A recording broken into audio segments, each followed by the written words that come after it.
Ah, Hello. sa pangalan po ng dakilang Panginoong Jesucristo, isang mapagpalang hapon po sa bawat isa sa atin. Nandito po tayo sa ikalawang bahagi sa makatuwid, yung pagtatalakay ng salita ng Diyos. Ito ay ginagawa upang maipahatid sa atin ng Diyos kung ano ang kanyang mensahe sa bawat isa para siyang magamit natin sa ating pang-araw-araw na pamumuhay. Kung tutusin po mga kapatid, itong sitas na ito parang ordinaryo na lang sa atin. Pero kailangan malaman ng bawat isa sa atin kung tayo ba'y umaayon dito sa aral o turo na siyang salita ng Diyos, na siyang magiging gabay upang hindi tayo magkamali sapagkat kumbaga, ang nais po kasi ng Diyos, lahat tayo ay maligtas, masumpungan natin ang katotohanan, kaya po siya pinapapaalalahanan tayo upang hindi tayo maligaw. Ngayon po tayo dito sa isang sitas. Sabi po dito sa Santiago, sa Kapitulo 2, versikulo 1 hanggang 13. Ano po ang sabi? Mga kapatid ko, yayaman mayroon kayong pananampalataya ng ating Panginoong Jesucristo na Panginoon ng kaluwalhatian ay huwag kayong magtatangi sa mga tao. Ngayon po, kung titingnan po natin, dito po sa ibabaw ng sanglibutan, kung tayo po ay nasa kalagitnaan, meron pong nasa taas at meron nasa baba. Merong mayaman, merong mahirap. Ngayon tayo po yung magdidesisyon. Ano ba ang tatahakin nating buhay dito sa ibabaw ng sanglibutan? Sapagkat kung may pumasok sa iyong sinagoga ang isang tao na may singsing na ginto at may magandang kasuotan at may pumasok naman isang dukha na may damit na hamat at inyong itangi ang may suot na damit na maganda at inyong sabihin, maupo ka rito sa dako mabuti at sa dukha ay yung sabihin, tumayo ka yan at maupo ka sa ibaba ng ating tuntungan. Kaya tinitingnan po natin dito, tayo yung nasa kalagitnaan. Mayroong mayaman, mayroong mahirap. Hindi baga kapag may mga okasyon. Lalo na ngayong mga panahon ngayon. Dahil dati, ang mga tao noon hindi nakapag-aral, hindi nakatapos. Kung titingnan po natin yung mga panahon ngayon. Hindi ba kapag ang isang tao'y edukado na, may alam na o kaya natuto na dito sa ibabaw ng sanglibutan. Hindi ba kapag may bisita, kung lalo na kung halimbawa, teacher siya, tapos may kasama siyang teacher, hindi ba parang itinatago nila yung magulang na huwag makita? Hindi ba ganun may pagtatangi na yun? Na parang mas kinikilingan niya, yung panauhin niya, pero yung magulang, ginagawa na lang katulong nandun sa kusina umiiyak. Dahil nagtatangi na po yun. Pero titignan natin, dito sa ibabaw ng sanglibutan, ganyan po kasi. Mamimili tayo kung alin yung pakikitunguhan natin. Pwede yung pabor sa atin dahil nakagawa sa atin ng mabuti o dahil yung isang tao nakagawa sa atin ng masama. Ngayon po tayo yung nasa kalagitnaan. Halimbawa, ipalagay natin. Kung tayo po ay isang tagapagpahayag ng salita ng Diyos, para hindi tayo magtangi, saan ba tayo tinawag? Ibang hilista. Saan? Ng Diyos. Ibig sabihin, kahit saan, may kalayaan kang mangaral. Pili kang mangaral dito, pili sa guba, pili sa kamaligan. Katulad din naman yung halimbawa, atindan. Para magawa natin ng atindan, kahit sinong kasangkapan, ang nariyan, ganapin natin ang pagiging atindan. Malaya natin na gano'n, kahit sino pa yung mukha niya. Katulad din naman yan sa sekretary. Kapag spiritual secretary, kahit sino pa yung kasangkapan na yan, basta gaganap ka dahil sumumpa ako sa Diyos at hindi sa tao, gagampanan mo ang pagiging kalihim. Katulad din naman yan ng pamunuan. Dahil po, nasa ilalim tayo ng kapangyarihan ng Diyos, dapat matutunan natin kung ano ba ang tungkuling inaatang sa ating mga kamay upang sa nating gampanan. Hindi ba ang ibang hilista, malaya kahit sa templo pwedeng gumanap? Hindi ba ang mga magtitisador na kahit sa templo pwede kang magtitis, no? Hindi ba ang mga tindahan kahit saan pwede kang gumanap ng tindahan? Ganun din ang sekretary kahit saan pwede kang gumanap. Ngayon, kung iniisip lamang natin, dito lang ako gaganap, hindi ako gaganap sa kabilang templo, ibig sabihin, nagtatangi na tayo. At lalong-lalo na kung namimili tayo ng kasangkapan, namimili tayo ng taong iibanghilyohan natin o pangangaralan natin, nagtatangi na po tayo. Ano po ang dapat natin gawin? Dapat malaya na tayong nakakagawa kahit saan man nagagampanan natin ang tungkulin ipinagkaloob sa atin, sapagkat yun po ay tinanggap natin bukas palad para ganapin.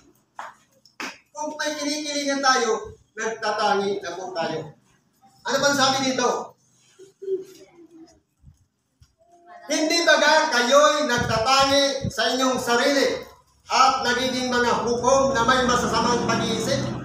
Ito po, ang pagtatangi po kasi ay isang bagay ng paghuhukom. Ngayon po, sabi, huwag kayong maghukom upang hindi kayo hukuman.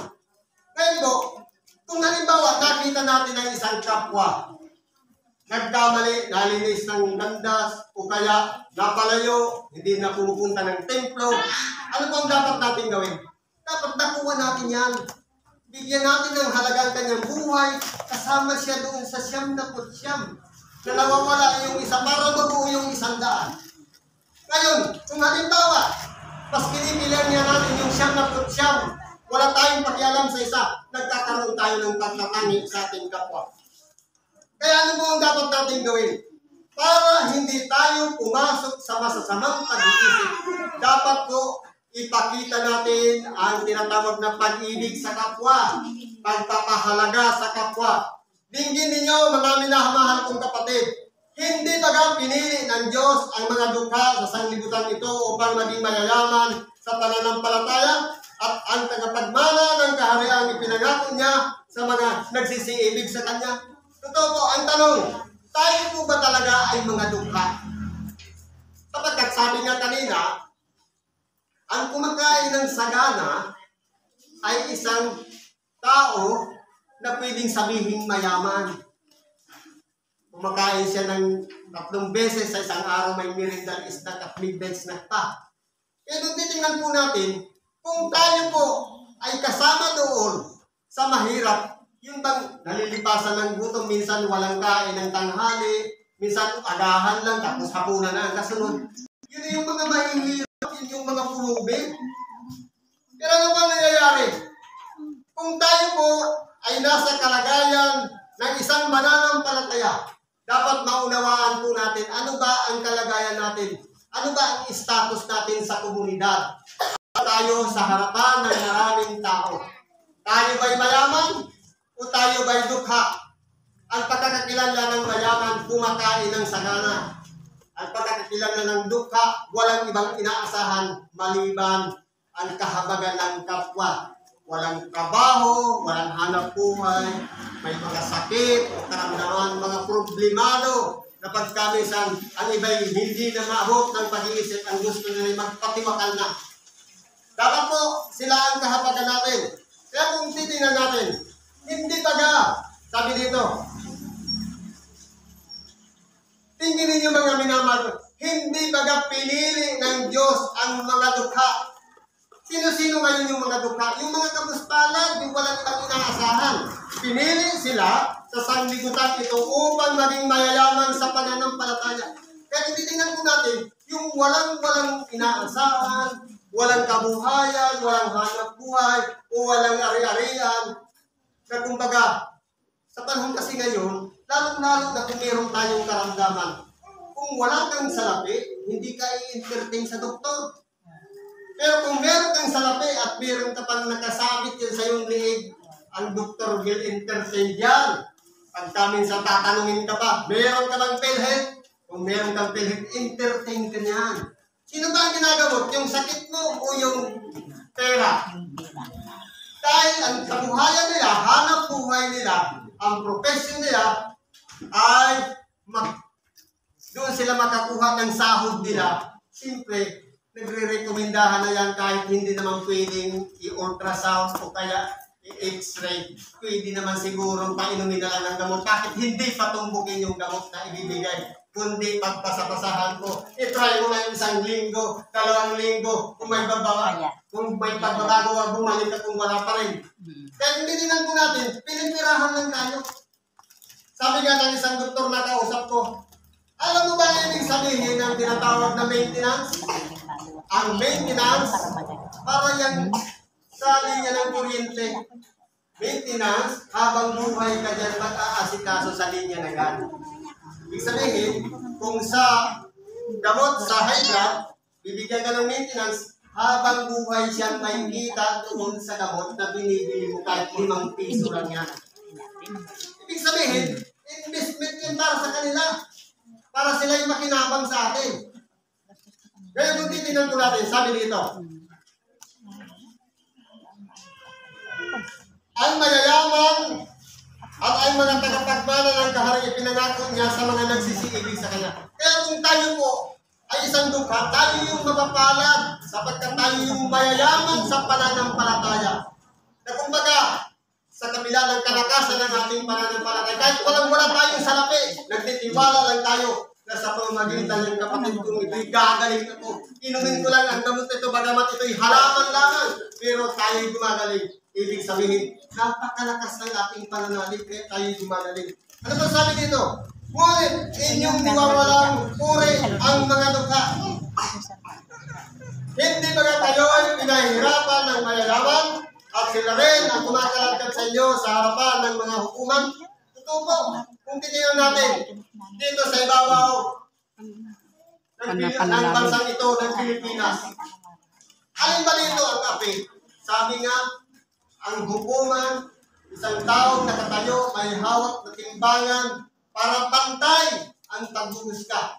Pero ano po ang nangyayari? Kung sino yung mga walang pera, kung sino yung mga dukha na walang sukat na ikabayad doon sa tagapagtanggol o mga abogado, sila yung api. At yung mga mayayaman, exempted sapagkat hindi sila kasali. Kaya kung titignan muna po natin, maraming mga nahuli sa panahon noon ng mga drug addict. Pero anong nangyari? Patay sila lahat. Samantalang yung dealer, yung supplier, nasaan sila? Ngayon malaya silang nabubuhay. Dahil po, hindi patas ang hukuman dito sa Pilipinas. Kaya yung abe, mananatiling abe. At yung mayaman, palaging nasa ibabaw. Hindi po talaga pantay. Kaya po, kung titignan natin dito, yung mga mayayaman ang kumakalagkad sa atin sa harapan ng hukuman.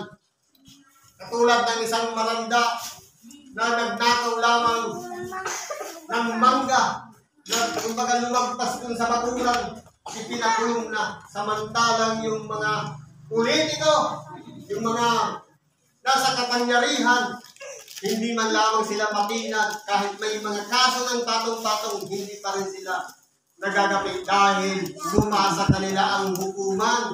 Kumbaga hindi pantay para sa lahat ng tao. Ano bang sabi dito? Hindi baga nilalapastangan nila yung marangal na pangalan na sa inyo'y itinatawag? Tubo. Sa totoo lang, kahit sabihin ba natin, pangit pakinggan ang pangalan natin o apelyido. At talambuhay natin na isang beses na kumakain sa isang araw. Ang mahalaga po nun yung dangal. Yung pangalan na ibinigay ng ating magulang sa atin, bigay din yan ng Diyos. Pangalagaan po natin yan. At huwag nating hayaan na yung karangalan na yan ay mawala dahil lamang sa mga mayayaman na siyang sumusupil o kaya nag-aapi sa atin. Sabi po dito, gayon man kung inyong ganapin ng kautosang hari ayon sa kasulatan, ibigin mo ang iyong kapwa na gaya ng iyong sarili ay nagsisigawa kayo ng mabuti. Kaya po kung titignan po natin, ano man po ang kalagayan ng ating kausap, mayaman man yan, nasa tamang kalagayan o mahirap, dapat po ang turing natin sa kanila pantay. Lahat naman siguro sila, parehas ang komposisyon ng katawan. Parehas din may dalawang mata, may ilong, may bibig. Parehas din may pakiramdam, may puso, may balon-balunan, may abdo, atay. Parehas naman siguro. Parehas din nagkakasakit, nagkakaroon ng karamdaman at namamatay. Anong pinagkaiba natin sa kanila? Para yung mayaman, akala natin, may pagkakaiba yung mayaman dun sa mahirap. Bakit parehas naman yung pumutot ng mabaho? Parehas naman yung dumudumi ng mabaho. At parehas din naman yung bumabaho ang bibig. Kaya po, walang pinagkaiba. Ngayon kung titignan natin, kung susundin natin ang kautosang hari, ang ipapakita natin, ibigin mo ang iyong kapwa katulad ng iyong sarili. Kung paano natin inibig ang ating sarili, tuwing umaga, pagdilat pa lang natin, magpumog na tayo, at pagkatapos doon, nagkakape tayo, kaya nag-aalmusal na tayo. Pinapaliguan pa natin ang ating katawan. May vitamina pa, may mga sustansya pa, kumpleto yung mga tinatanggap natin sa ating katawan. Dapat po, kung paano natin inaalagaan ang ating kapwa, minamahal, dapat ganun din ang ating kapwa. Ano mang masakit sa atin, masakit din sa kapwa. Kaya kung titignan po natin, halimbawa, nalipasan tayo ng gutom. Meron tayong pagkain, pwede natin ibigay ito sa ating kapwa, pero tiniis natin na hindi ibigay yun, hayaan natin siyang magutom. Masasabi pa natin, iniibig natin ang ating kapwa? Hindi po. Sabi, ibigin mo ang iyong kapwa. Love your neighbor as you love yourself. Ibigin mo ang iyong kapwa katulad ng pag-ibig natin sa ating sarili. Ano? Pinapakain natin ng masusustansya. Pinapainom ng wastong tubig. Binibigyan ng sapat na tulog. Ayaw natin magkaroon ng karamdaman o sakit. Dapat ganun din ang turing natin sa ating kapwa. Ang problema, kung matok lang sa ating hating gabi, meron ka bang medical? Kahit meron ka pang tatlo, hindi gagamitin ko ito bukas. Ngayon, sapul ka.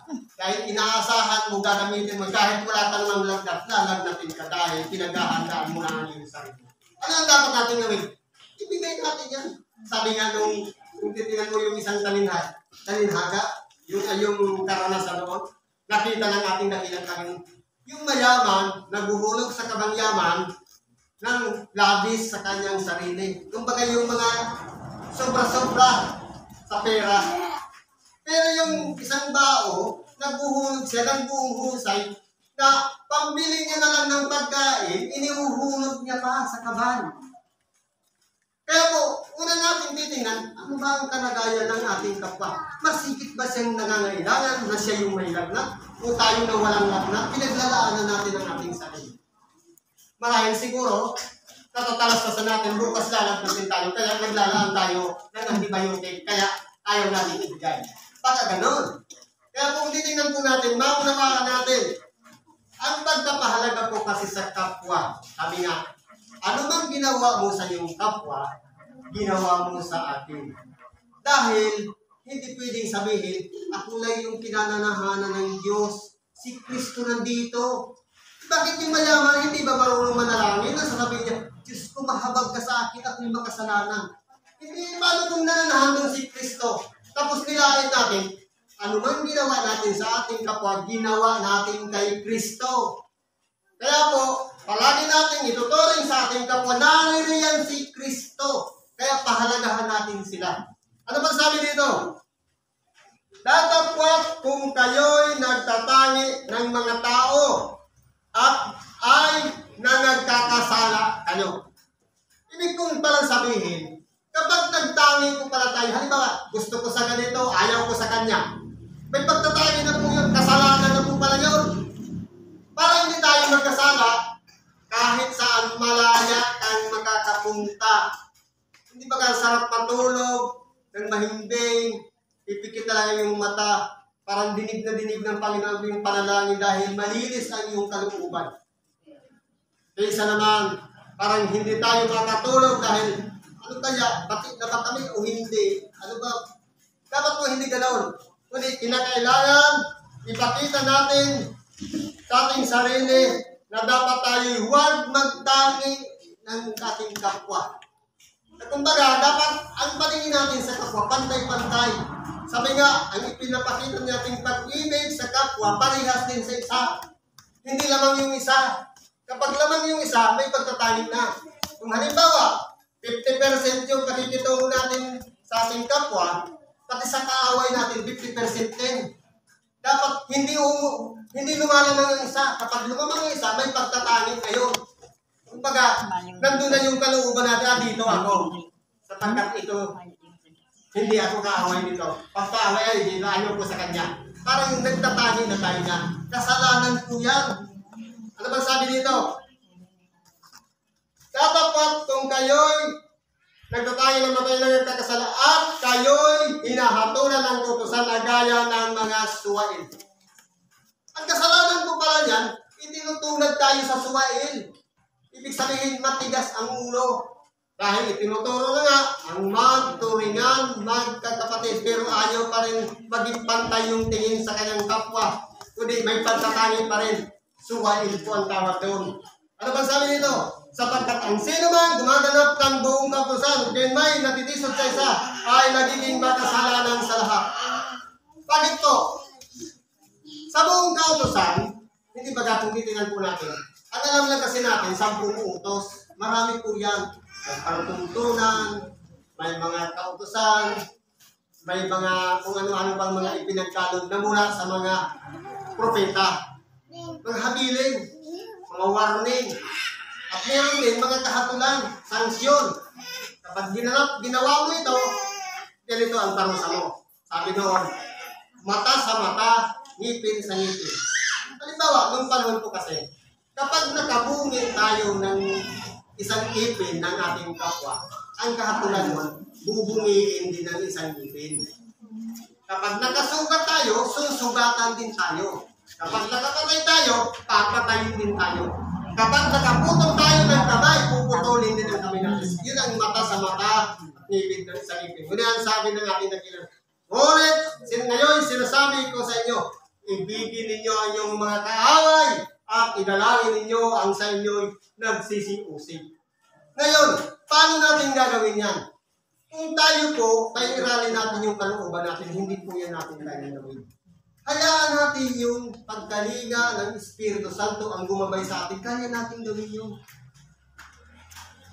Ano ba? Sabi, ibigin ng kapwa. Paano kung yung ibigin ng kaaway? Paano yung kaaway natin may dalang itak? Sabi, ibigin, yakapin ko nga. Paano kung tagain ka?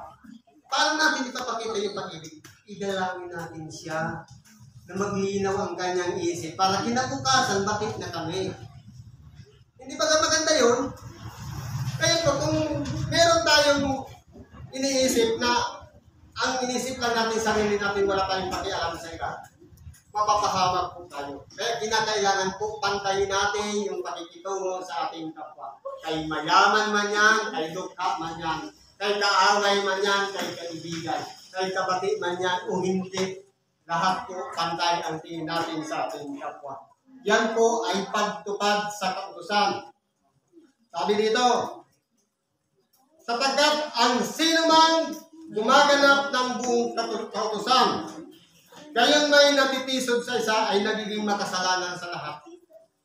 Kaya kung titingnan natin, hindi, halimbawa, 10 kautusan.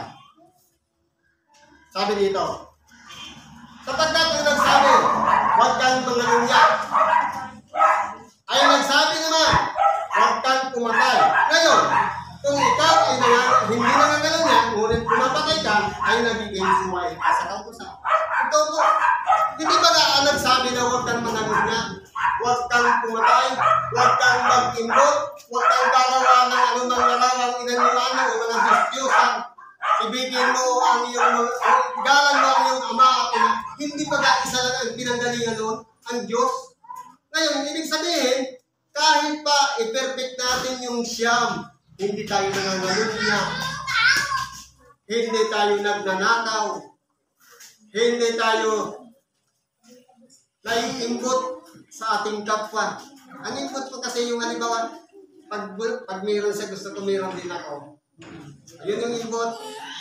Pag halimbawa may negosyo ka, tapos lumalago, kukumpetensyahin. Input ko yun, yung umiiral daw. Kaya kung titinan po natin, kahit ma-perfect natin yung siya, isa lang. Ang palabag natin doon, kahit lahat ng yan ginanap natin, pero wala tayong respeto sa magulang, useless. Kaya sabi, igalang mo ang iyong ama at ina. Anong benepisyo? Pagkat ikaw ang unang utos na may pangako. Ano pangako ng Diyos? Sa paggalang lang. Hindi yung po at opo, kundi respeto sa magulang. Dahil, hindi ba ka, darating ang panahon, magiging magulang din tayo. Bumabalik po kasi yan. Kapag hindi tayo nagrespeto sa magulang natin, darating din ang panahon, yung anak naman natin ang hindi magre-respeto sa atin. Kung anong sakit na naranasan ng ating magulang dahil hindi natin sila nirespeto, mararanasan natin yan kapag tayo yung magulang. Kaya po, ang respeto, may pangako ang Diyos.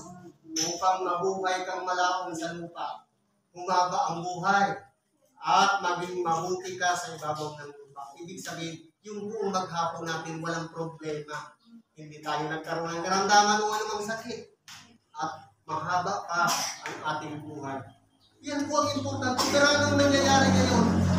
Sa mga bata kayo, lalong-lalo na may cellphone, pag sinabing magsaing ka na, anong nangyayari? Yung sinaing, tutong na, nandun pa rin pindot ang pindot ka lang pakialam.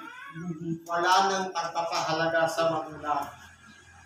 Kaya sabi dito, gayon ang inyong salitain at gayon ang inyong gawin, na gaya ng mga taong huhukuman sa pamamagitan ng kautusan ng kalayaan.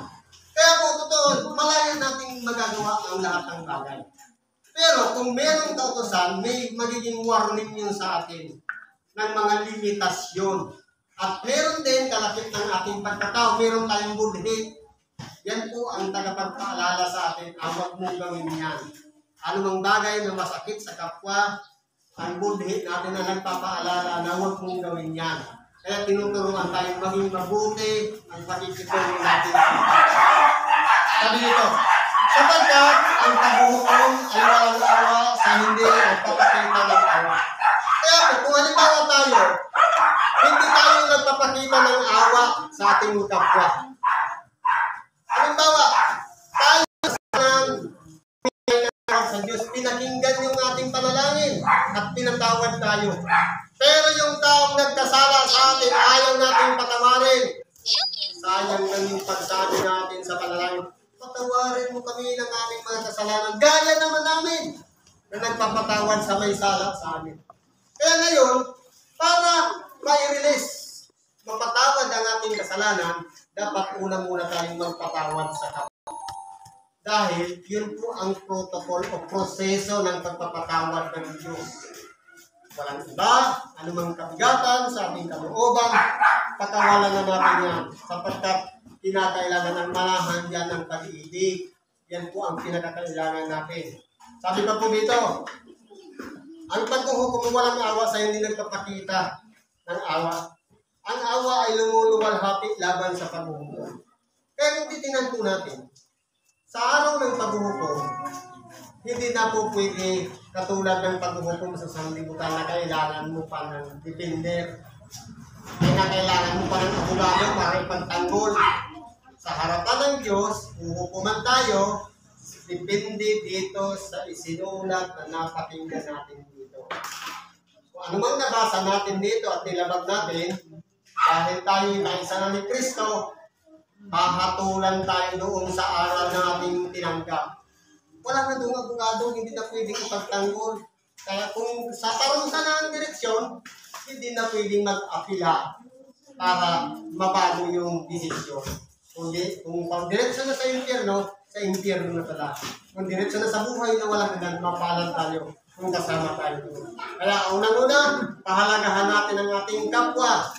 Pantay ang tingin sa kapwa. Anumang bagay na umuungos kahit 1% na pagtingin sa kapwa ang tawag doon pagkatangi. Para hindi tayo magtangi, dapat ang tingin natin sa ating kapwa. Pantay-pantay. Walang umuungos, walang lumalamang, walang nakapun. Siguro ganyan na lang pakibibahagi natin sa oras ito. Salamat po at pagpalain tayo ng Diyos. Alam mo ba natin mga kaibigan man, idulog po lahat natin yan sa Diyos. At ipagkatiwala natin sa Kanya at ibibigay niya ang solusyon sa lahat ng bagay. Sa ngalan ni Kristo. Salamat at mapagpalang natin sa ating lahat.